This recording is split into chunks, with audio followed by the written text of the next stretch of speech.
চৰকাৰে যি 1 লাখ চাকৰিৰ লক্ষ্যৰে আমাৰ চৰকাৰখনে কাম কৰি আহিছিল তাৰ কাৰণে যি 3rd গ্ৰেড আৰু 4th গ্ৰেডৰ ইতিমধ্যে পৰীক্ষা হৈ গৈছিল এই পৰীক্ষাসমূহৰ ফলাফল 3য় শ্ৰেণীৰ বা 3rd গ্ৰেড পৰীক্ষাৰ ফলাফল অহা 3 তাৰিখে ঘোষণা কৰা হ'ব আৰু 4th গ্ৰেড পৰীক্ষাৰ ফলাফল অহা 4 তাৰিখে ঘোষণা কৰা হ'ব গতিকে সকলো কেণ্ডিডেটে সেৱাৰ ৱেবছাইটলৈকে গৈ যি ধৰণে তেওঁলোকৰ এপ্লিকেশ্যন নাম্বাৰ তাত দি পেলাই তেওঁলোকৰ ফলাফল চাব পাৰিব আৰু অহা 11 তাৰিখে আমাৰ চৰকাৰৰ 2 বছৰ বৰ্ষপূৰ্তি উপলক্ষে 50,000 যুৱক যুৱতীক একেলগে আমাৰ এপইণ্টমেণ্ট লেটাৰ দিয়াৰ কাম 11 তাৰিখে কৰাৰ এটা পৰিকল্পনা কৰা হৈছে গতিকে এই যে 3rd গ্ৰেড আৰু 4th গ্ৰেডৰ চাকৰিসমূহ বিভিন্ন বিভাগত বিভিন্ন ঠাইত যি ধৰণে আছে এই গোটেইখিনি কথা আপোনালোকে 3 তাৰিখ আৰু 4 তাৰিখে সকলো ৰিজাল্ট ঘোষণা হ'ব আৰু তাৰ পিছত সেই কামখিনি প্ৰচেছ হৈ 11 তাৰিখে তেওঁলোকৰ এপইণ্টমেণ্ট লেটাৰ দিয়া হ'ব আৰু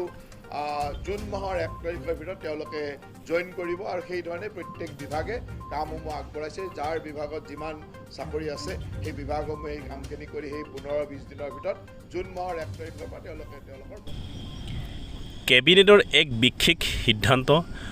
য'ত 6 তাৰিখে অহা 6 মে তাৰিখে ADR Grade-3 আৰু Grade-4 পৰীক্ষাৰ ৰিজাল্টৰ ঘোষণা কৰাৰ কথা আছিল তাৰ ঠাইত 3 আৰু 4 মে তাৰিখে ঘোষণা কৰা হ'ব বুলি মাননীয় মন্ত্ৰী জয়ন্ত মল্ল বৰুৱাই এই কথা আজি সংবাদমেলত ঘোষণা কৰে য'ত অহা 3 মে Grade-3 আৰু 4 মে Grade-4 পৰীক্ষাৰ ৰিজাল্ট ঘোষণা কৰা হ'ব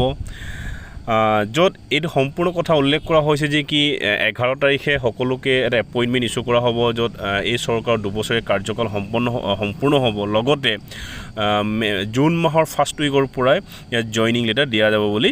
ঘোষণা কৰা হৈছে বৰ্তমান অসমত প্ৰিণ্ট মিডিয়া ছ'চিয়েল মিডিয়াৰ বিভিন্ন ধৰণৰ নিউজ চেনেলবিলাকত ADR অৰ্থাৎ আছাম ডাইৰেক্ট ৰিক্ৰুটমেণ্টৰ লগতে বিভিন্ন পদবিলাকত অভাৰলেপিং হোৱাৰ যি বাতৰি প্ৰকাশ কৰিছে যি তথ্য দাঙি ধৰিছে অভাৰলেপিং হোৱাৰ যি উমান পোৱা গৈছে যদি বাস্তৱত যদি অভাৰলেপিং হয় অভাৰলেপিঙৰ লগতে পৰীক্ষাৰ ফলাফলৰ আগত যদি কোনো ধৰণৰ অপশ্যন দিয়া নাযায় চিলেক্টেড কেণ্ডিডেটবিলাকক লগতে যি ৱেটিং লিষ্টৰ ব্যৱস্থা নকৰে তেতিয়াহ'লে অসমৰ যি নিবনুৱা যুৱক যুৱতী যোনবিলাক কেণ্ডিডেটছ কোৱালিফাই কৰি থৈছে সিহঁতৰ মাজত এটা ভয়ংকৰ পৰিস্থিতিৰ সন্মুখীন হ'ব যিহেতু অসমৰ শিৱসাগৰ জিলাৰ যি বিধায়ক অখিল গগৈ ডাঙৰীয়াই বিত্তমন্ত্ৰী ডাঙৰীয়ানী অজন্তা নেওগ ডাঙৰীয়ানীক সেই সন্দৰ্ভত যেতিয়া প্ৰশ্ন কৰা হৈছিল পাৰ্লিয়ামেণ্ট হাউচত তেতিয়াহ'লে সম্পূৰ্ণভাৱে নাকচ কৰিছিলে যে কি তাই কোনো ধৰণৰ অভাৰলেপিং নহয় তেন্তে যদি অভাৰলেপিং নহয় তেতিয়াহ'লে নিশ্চয় ৱেটিং লিষ্ট বা অপশ্যন ব্যৱস্থা কৰে বুলি আমি আশা কৰিব পাৰোঁ যদিহে ইয়াৰ কোনো ব্যতিক্ৰম হয় তেতিয়াহ'লে অসমৰ যিমানখিনি যুৱক যুৱতী আছে লগতে অসমৰ ৰাইজে বিত্তমন্ত্ৰীৰ প্ৰতি আস্থা বিশ্বাস সকলোবিলাক হেৰাই যাব সেই গতিকে এই ভিডিঅ'টো সকলো লোকলৈ শ্বেয়াৰ কৰক এটা মেছেজ দিব চেষ্টা কৰক যাতে এনেধৰণৰ ব্যতিক্ৰম নহয়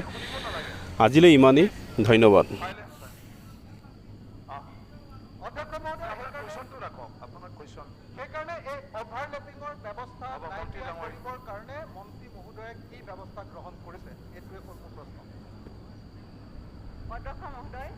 ইতিমধ্যে আচলতে এই গোটেই প্ৰক্ৰিয়াটো